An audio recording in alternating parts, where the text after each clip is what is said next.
Hello, everyone. So this is the last video.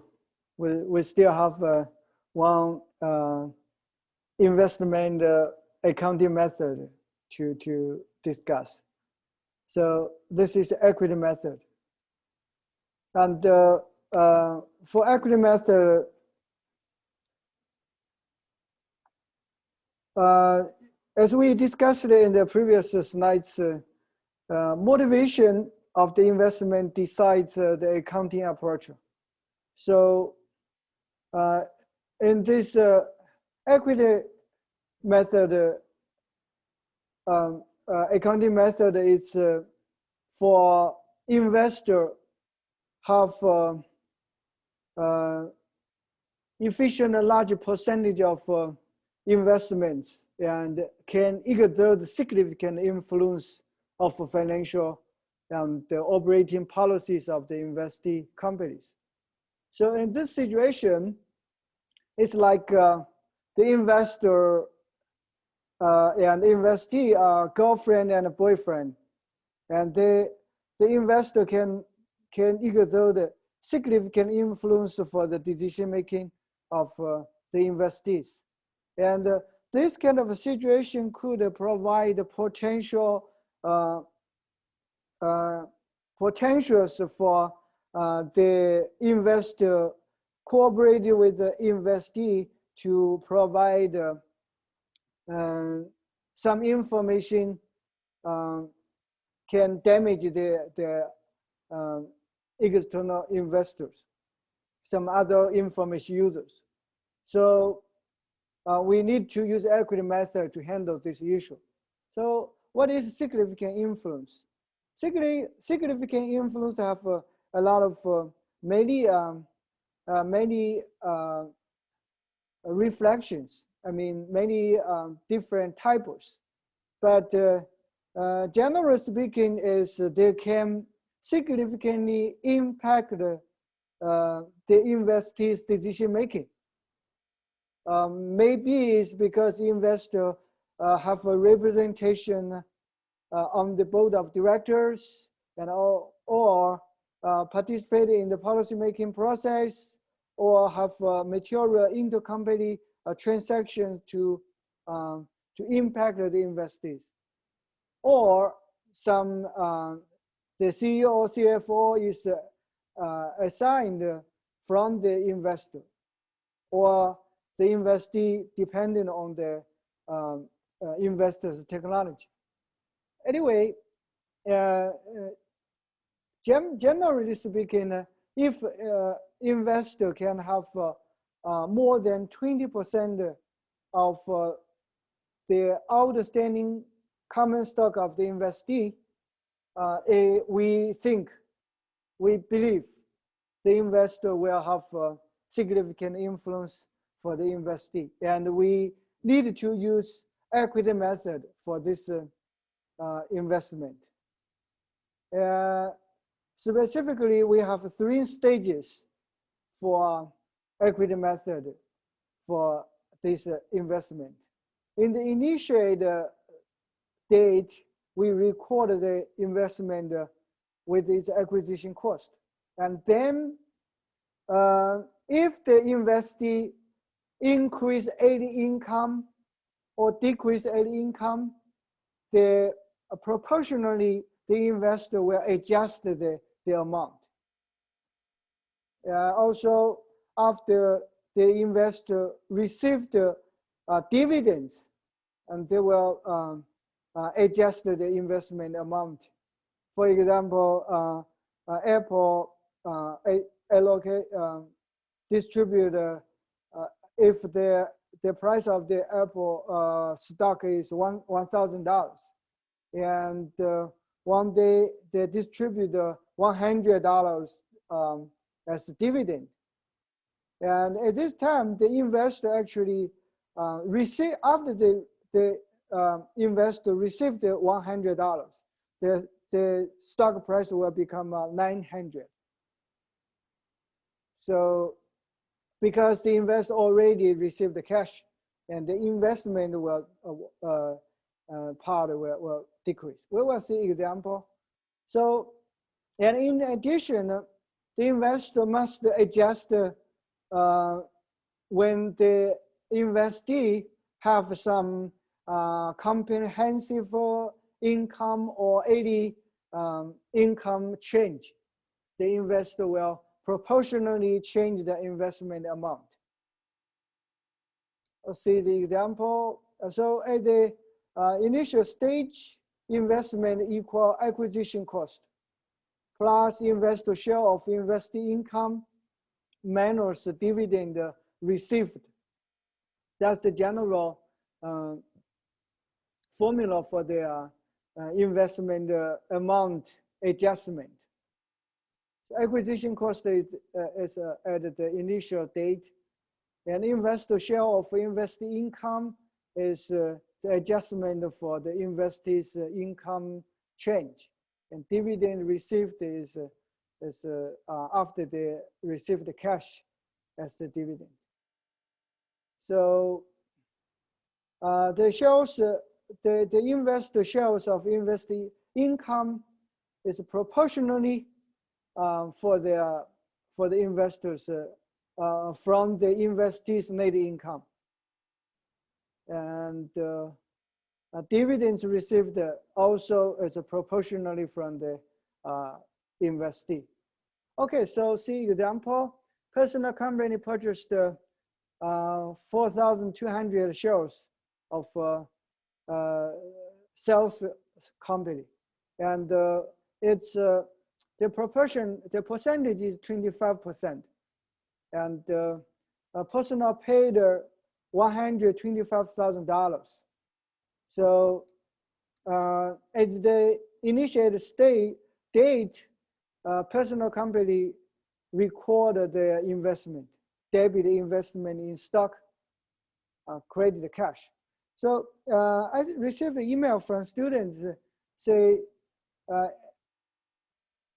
even though you are a senior or junior or senior accounting students, sometimes confusing by debit journalization, debit what, credit what. So here I would give you some tips.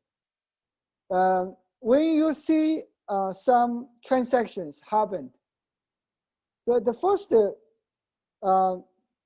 thinking is who is the accounting entity? That's very important, because for example, this is investment, and on the other side is in A invests to B, and B accept the investment from A. So if the A is the accounting entity, then this kind of transaction is investment. But if B is the accounting entity, that's owner's equity. So this is the first stage. And then secondly, you will think in this transaction, what is the economic resource source, and what is the economic resource usage? Any transaction cannot can be expressed as economic resource come from, and it's used to do something.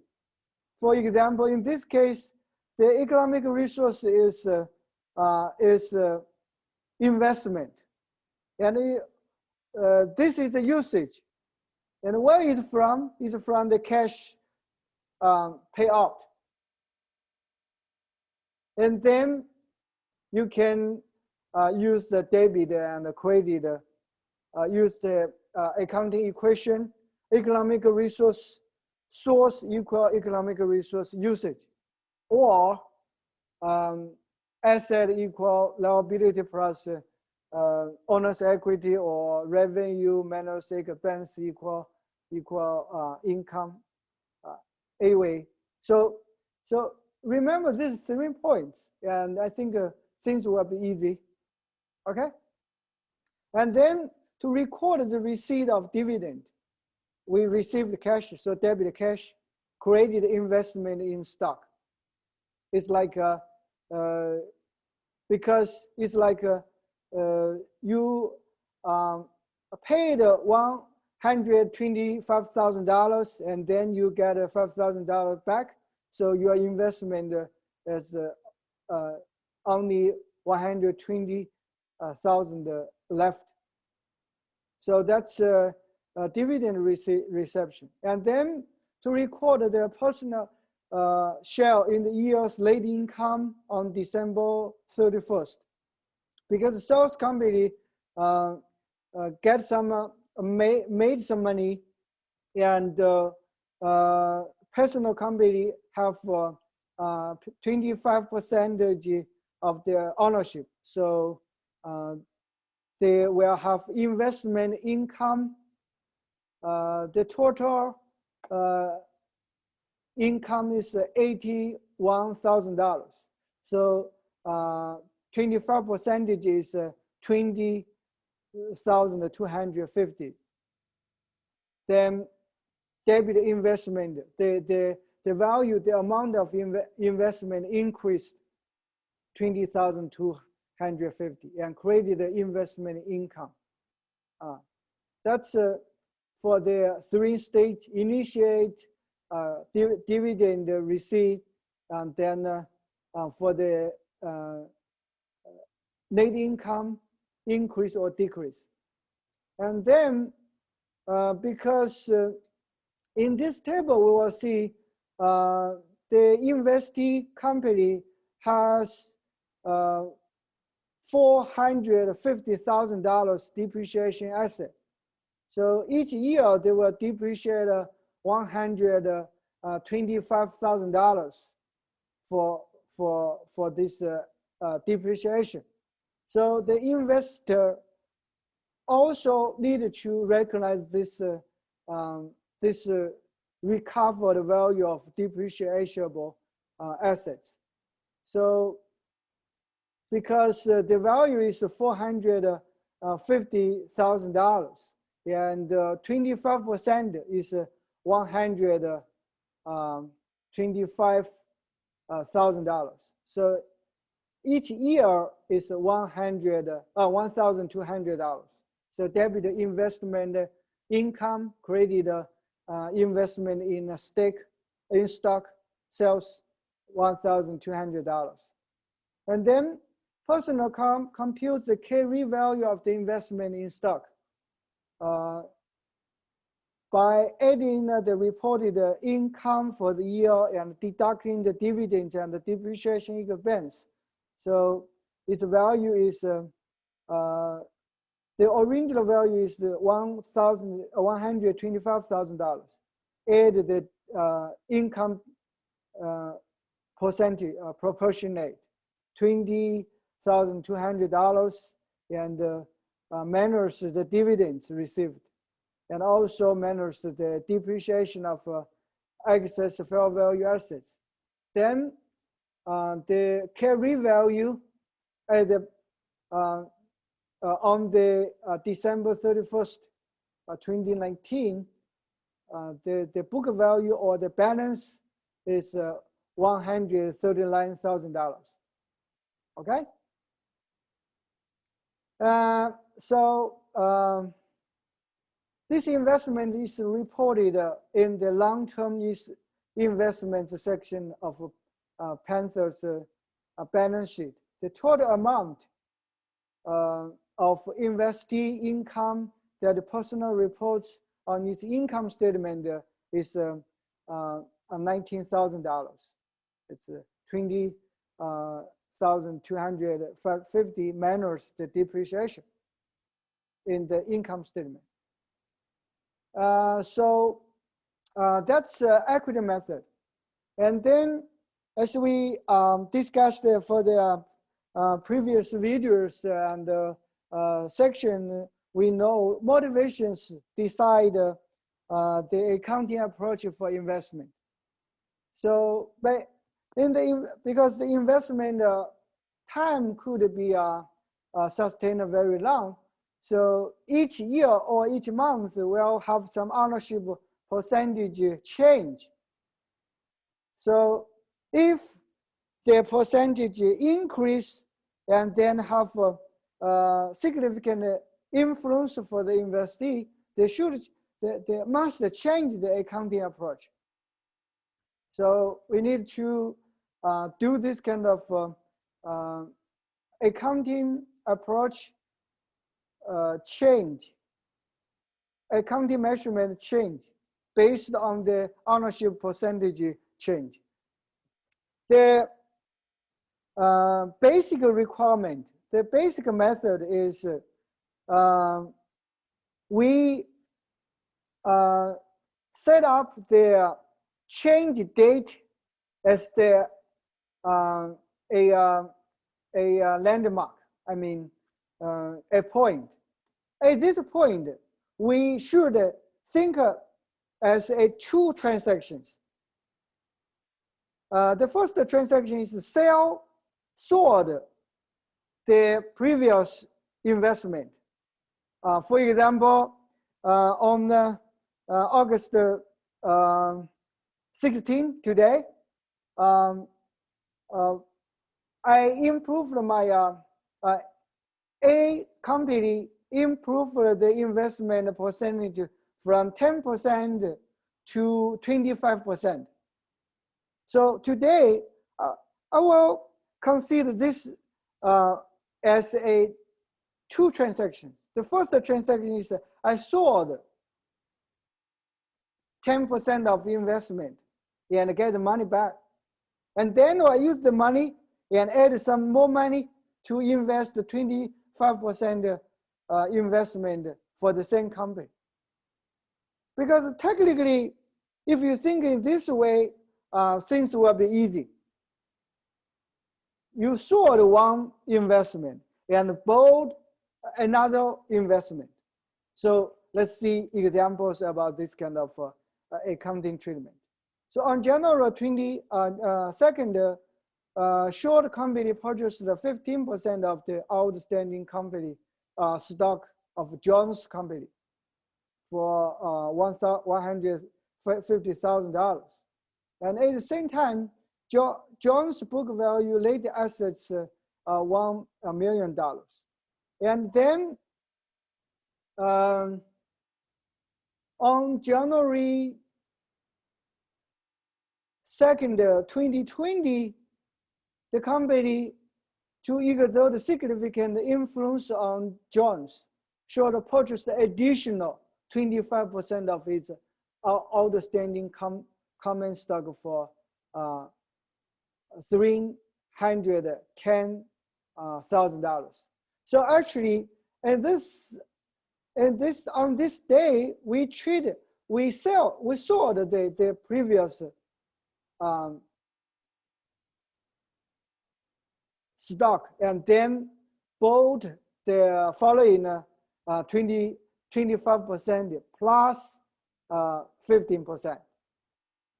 So let's see how to report this ownership change with the accounting journalization. So on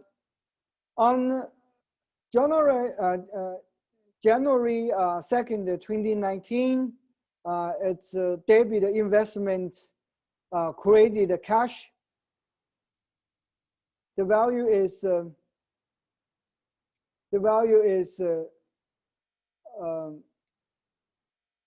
$150. So and then receive dividend, debit cash, credit dividend income, and then on December 31st, the investment equity becomes, we have a net income from the investee company. It's the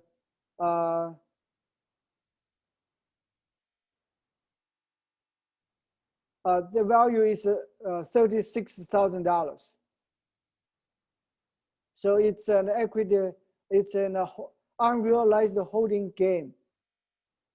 So that's the in this So in 2019, the investor has no significant impact on the investee.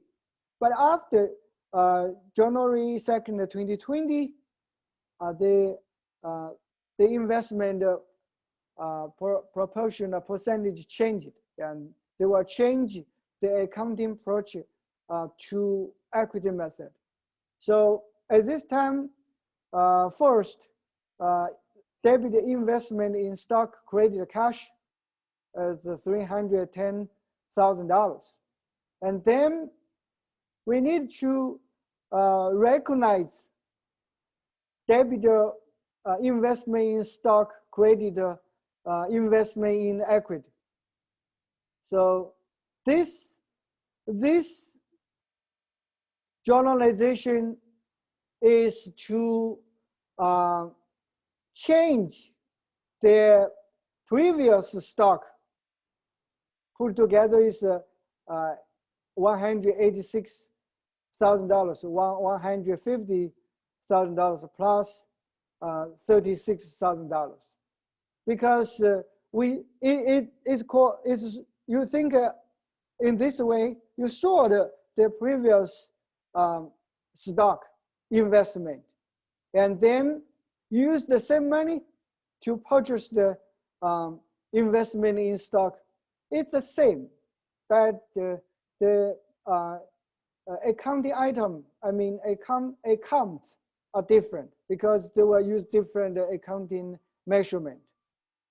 And then the investment in stock will become put together as $496,000. And then we use equity method to recognize the following accounting events. So after the investee have retained earnings, we increase the investment in stock. And if they decrease, and we decrease the investment amount or value, and do the following adjustment by this kind of accounting events. Okay, so because of the time, you need to read the textbook and use this kind of logic to think about this accounting treatment. And then this is the changes of the ownership life for this case. And then if an investor using the equity method sells a portion of the investor so that the ownership follows down 20% of the investees' outstanding stock, we need to also change the accounting approach to another level, another different accounting approach. Okay, the logical method is same. Treat this kind of change as two transactions. You sold something and you buy something. You sold the whole part and then you buy the small part, is for the decrease. Okay? And also when an investor using the equity method acquires control of the investee operation, the equity concept is enhanced by preparing financial statement for the combined set of companies. The two or more companies continue to maintain separate accounting records, and the investor accounts for its investment in the investee by the equity method. And if the company have more than 50% of the investees outstanding stock, they will have consolidated financial reports. So we will have some accounting treatment approach for the advanced accounting. So it's beyond the intermediate accounting textbook. Okay, so the textbook has a small part discussion about this consolidated financial reports. And then how are investments disclosed? Actually, we discussed a lot for this financial statement disclosure. So we need to disclose the investment in a balance sheet as asset, different asset, equity security and trading security, or available for sale security, or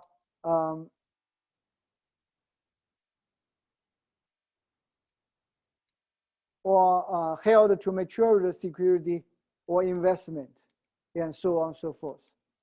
So, and also we need to report the unrealized holding gain or loss in the income statement, and total allowance for credit losses in the income statement. So we already discussed in the previous video, and you can review that. So for each income statement period, a company should disclose the proceeds for sales and the gross realized gains and losses on those sales, and the basis on which costs are determined. Gross gains and gross losses included in net income from transfer of the security from the category to the trading category. For held to maturity security balance sheet, we need to report aggregate fair value, gross unrecognized holding gains and losses for the income statement, and amortized cost, total allowance for credit losses, and so on. And the investments in trading and available for sale security are classified as current or non-current assets, depending on whether or not they will mature or be sold within 1 year or the operating cycle. If it's more than 1 year, that's non-current. Otherwise, it's current asset.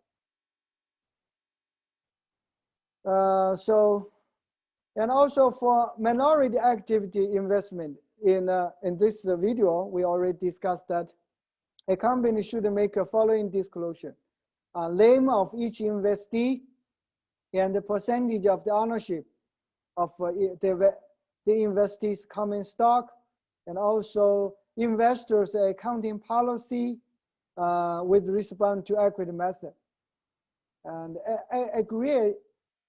aggregate value of each investment based on the quoted market price. Okay, so both balance sheet and the income statement need to report the investments. What is the accounting for other type of investment? That's for a simple understanding about long-term notes receivable, because sometimes the long-term notes receivable, there is no stated interest. So we need to use a fair value as an example to find this the value of the interest rate for the long-term notes receivable. So the note receivable is recorded at the fair value of the property, goods, or service, or the fair value of the note, whatever, which one is easy to determine, we will use the value. For example, Joyce Company accepts $10,000 non-interest bearing 5-year note on January 1st, 2019. They changed the used equipment, and the used equipment has clear fair value,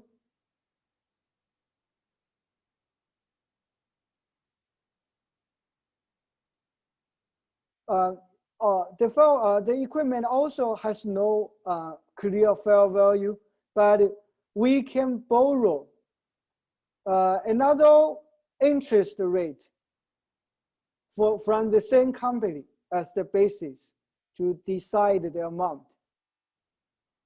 So yeah, and then decide the fair value of notes receivable. So